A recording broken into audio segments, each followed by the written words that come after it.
चंद्रशेखर बावनकुळेंचा हा विषय नाहीये.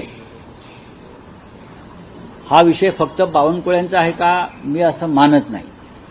या राज्यातल्या कायदा आणि सुव्यवस्थेचा जो कचरा झालेला आहे, म्हणजे कायदा दोन आहेत का? एका बाजूला नरेंद्र मोदी समान कायद्याच्या गोष्टी करतात ना, कायदा सगळ्यांसाठी सारखा, पण या राज्यात तसं नाहीये. जर दुसरं कोणी अशा प्रकारचा गुन्हा केला असता आणि तो दुर्दैवाने विरोधी पक्षातल्या नेत्याचा मुलगा असता तर देवेंद्र फडणवीस आणि बावनकुळे यांच्या ज्या फौजा आहेत त्या तुटून पडल्या असत्या आमच्यावर.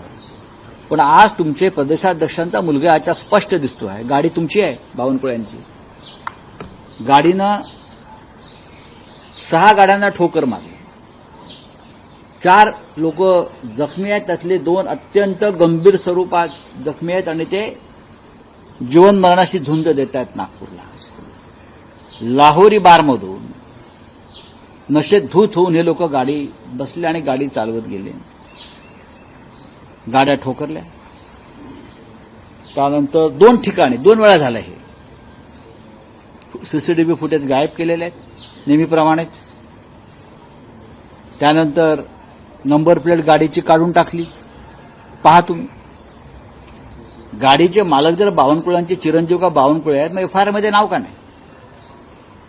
गाडीची मालकी तुमच्याकडे आहे, मग गाडी कोण चालवत होतं? ड्रायव्हरची अदलाबदली झाली, स्वतः गाडी चालवत होते महाशय शहजादे युवराज, पण अपघात झाल्यावर ड्रायव्हरला बसवला आणि ड्रायव्हरचं नाव घेतलं. म्हणजे ही जी रंगसफेदी चाललेली आहे, हा या राज्यातला कायदा आहे. फडणवीसजी, आपण गृहमंत्री आहेत ना, आपण शपथ घेतलेली आहे संविधानाची की मी सगळ्यांशी समान न्यायानं वागेन म्हणून. पण या राज्यामध्ये गरिबांना सामान्यांना एक न्याय आणि तुमच्या पक्षातल्या मोठ्या लोकांच्या मुलांना बाळांना त्यांना वेगळा न्याय.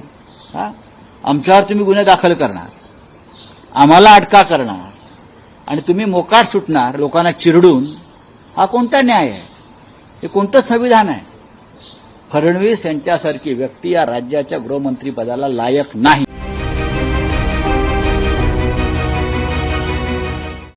CEN न्यूज, देश प्रदेश की ताजा तरीन खबरों के लिए CEN न्यूज को सब्सक्राइब करें और रहें पल पल की खबर से हर पल बाखबर.